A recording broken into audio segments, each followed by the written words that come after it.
Hello everyone. कैसे हैं आप लोगों का हमारे यूट्यूब चैनल यस इडू वर्ल्ड में बहुत बहुत स्वागत है। दोस्तों, आज के इस वीडियो में हम लोग जीके जीएस के कुछ इम्पॉर्टेंट क्वेश्चंस को कवर करेंगे। सामान्य ज्ञान के कुछ महत्वपूर्ण प्रश्नों को कवर करेंगे। अगर आप केबीएस एनबीएस के एग्जाम की तैयारी कर रहे हैं, जो टीचिंग और नॉन टीचिंग पोस्ट पर भर्ती आई है जिसकी परीक्षा जनवरी में है, अगर आप उसकी तैयारी कर रहे हैं या आप ऐसे एग्जाम की तैयारी कर रहे हैं जहां पर जीके के क्वेश्चन आते हैं, जीएस के प्रश्न पूछे जाते हैं, तो आप लोगों को बहुत ही ज़्यादा हेल्प मिलने वाली है इस वीडियो से। मैं जीके जीएस के कुछ छोटे छोटे वीडियो बनाता रहता हूं जिसमें इंपॉर्टेंट क्वेश्चंस को कवर करता हूं। अगर आप उन वीडियो को देख लेंगे तो आप लोगों को बहुत ही ज़्यादा हेल्प मिलेगी परीक्षा में। मैं ऐसा नहीं बोल रहा हूं कि सभी प्रश्नों के आंसर आप लोगों को मिल जाएंगे, लेकिन बहुत ही ज़्यादा हेल्प होगी आप लोगों को, इसमें कोई संदेह नहीं है। अब दोस्तों स्टार्ट करते हैं। आज का जो पहला प्रश्न है वो ये है, पूर्ववर्ती योजना आयोग को अब किस नाम से जाना जाता है? नीति आयोग, योजना बोर्ड, योजना विभाग या उपरोक्त में से कोई नहीं। दोस्तों, योजना आयोग को अब नीति आयोग के नाम से जाना जाता है। प्लानिंग कमीशन की जगह पर अब नीति आयोग का गठन किया गया है। 1 जनवरी 2015 को भारत सरकार के एक प्रस्ताव द्वारा योजना आयोग के स्थान पर नीति आयोग का गठन हुआ, जो अब भारत सरकार का थिंक टैंक है। नीति आयोग के फुल फॉर्म की बात की जाए तो नीति आयोग का फुल फॉर्म है, इसका पूरा नाम है national institution for transforming India. अगर आपसे कोई पूछता है कि नीति आयोग का पूरा नाम क्या है, तो आप लोगों को बताना है इसका पूरा नाम national institution for transforming India है। ऑप्शन नंबर ए सही आंसर है। जो अगला प्रश्न है वो ये है, सम्राट अशोक किसके उत्तराधिकारी थे? आप लोग इसके बारे में ऑलरेडी जानते होंगे। बिंदुसार, सुसीम या दशरथ या चंद्रगुप्त मौर्य। अगर आपसे प्रश्न पूछा जाता है तो आपको बताना है कि सम्राट अशोक बिंदुसार के उत्तराधिकारी थे, जो मौर्य वंश के दूसरे सम्राट थे और चंद्रगुप्त मौर्य के पुत्र थे। अशोक बिंदुसार के पुत्र थे। उन्होंने अपने पिता के बाद मौर्य साम्राज्य का शासन संभाला, जो इतिहास के सबसे शक्तिशाली शासकों में से एक बने। ऑप्शन नंबर ए सही आंसर है। जो अगला प्रश्न है वो ये है कि बांदीपुर अभयारण्य किस राज्य में स्थित है? कर्नाटक, पश्चिम बंगाल, मध्य प्रदेश या उत्तर प्रदेश। अगर आपसे प्रश्न पूछा जाता है तो आपको बताना है कि बांदीपुर अभयारण्य कर्नाटक में स्थित है, जो भारत के दक्षिण में नीलगिरी बायोस्फीयर रिजर्व का हिस्सा है और बाघों तथा हाथियों सहित विभिन्न वन्यजीवों के संरक्षण के लिए प्रसिद्ध है। ऑप्शन नंबर ए कर्नाटक सही आंसर है। जो अगला प्रश्न है वो ये है कि निम्नलिखित में से कौन सा पदार्थ सबसे कठोर है? हीरा, एल्युमिनियम, ग्रेफाइट या सीसा। अगर आपसे प्रश्न पूछा जाता है तो आपको बताना है कि हीरा सबसे कठोर प्राकृतिक पदार्थ है। ऑप्शन नंबर ए सही आंसर है। इसकी कठोरता इसकी क्रिस्टल संरचना के कारण होती है, जिसमें प्रत्येक कार्बन परमाणु 4 अन्य कार्बन परमाणुओं के साथ एक मजबूत कठोर त्रिआयामी नेटवर्क में सह संयोजक बंध बनाता है। हीरा सही आंसर है।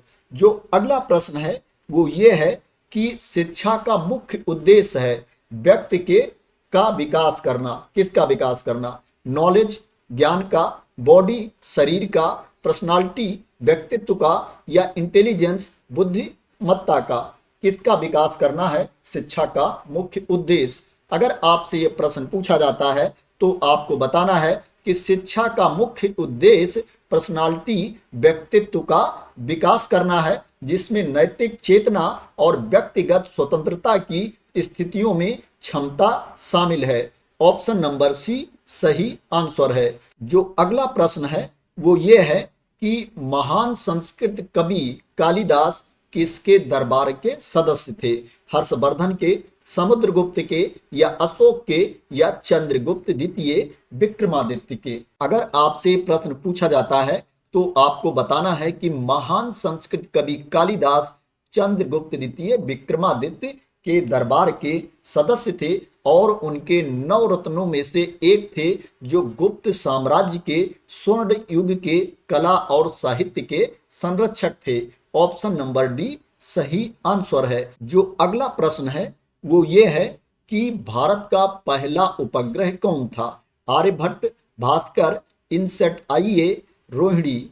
अगर आपसे प्रश्न पूछा जाता है तो दोस्तों आपको बताना है कि भारत का पहला उपग्रह आर्यभट्ट था, जिसका नाम प्राचीन भारतीय गणितज्ञ और खगोल शास्त्री आर्यभट्ट के नाम पर रखा गया था और इसे 19 अप्रैल 1975 को लॉन्च किया गया था।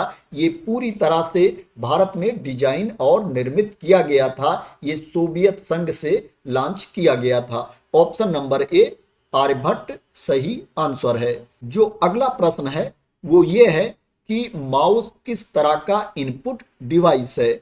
ऑप्टिकल, आउटपुट, प्रोसेसिंग या स्टोरेज। दोस्तों कंप्यूटर से संबंधित प्रश्न भी केबीएस एनबीएस के एग्जाम में पूछे जाएंगे, इसलिए आप लोगों को कंप्यूटर से संबंधित प्रश्नों का आंसर भी पता होना चाहिए। अगर आपसे ये प्रश्न पूछा जाता है तो आपको बताना है कि माउस एक तरह का ऑप्टिकल इनपुट डिवाइस है। इसमें ऑप्शन नंबर ए सही आंसर है। माउस एक इनपुट डिवाइस है जो उपयोगकर्ता से डेटा और कमांड प्राप्त करता है और उसे कंप्यूटर तक भेजता है। यह कंप्यूटर स्क्रीन पर पॉइंटर को नियंत्रित करता है और फाइलों को खोलने, बंद करने या खींचने जैसे कार्यों में मदद करता है। ऑप्टिकल माउस माउस का एक प्रकार है जिसमें एक लाइट सेंसर होता है जो सतह पर मूवमेंट को डिटेक्ट करता है। तो ऑप्शन नंबर ए सही आंसर है। जो अगला प्रश्न है वो ये है कि चरक संहिता चिकित्सा की किस शाखा से संबंधित है?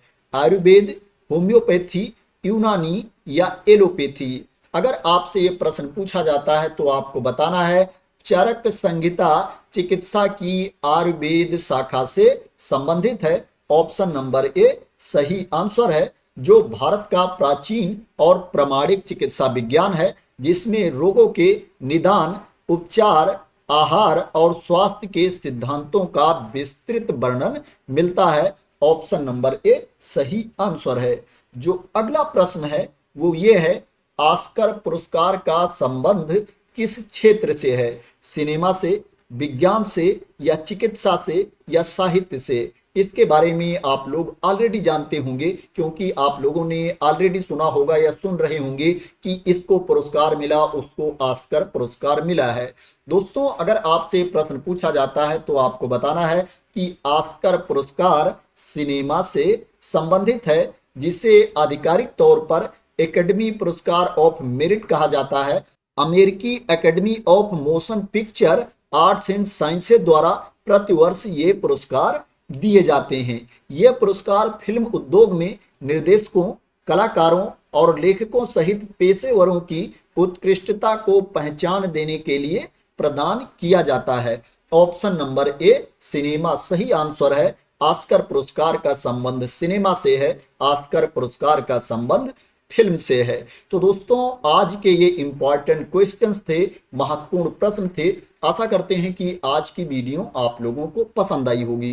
दोस्तों इसी तरह के इंपॉर्टेंट क्वेश्चंस के लिए, महत्वपूर्ण वीडियो के लिए आप लोग मेरे इस यूट्यूब चैनल को सब्सक्राइब कर लेना अगर अभी तक सब्सक्राइब ना किया हो। और अगर आप लोगों को लगता है कि ये वीडियो बेनिफिशियल है, दूसरे लोगों को भी इससे फायदा मिल सकता है, तो इस वीडियो को लाइक और शेयर भी कर देना। तो थैंक यू सो मच दोस्तों फॉर वॉचिंग।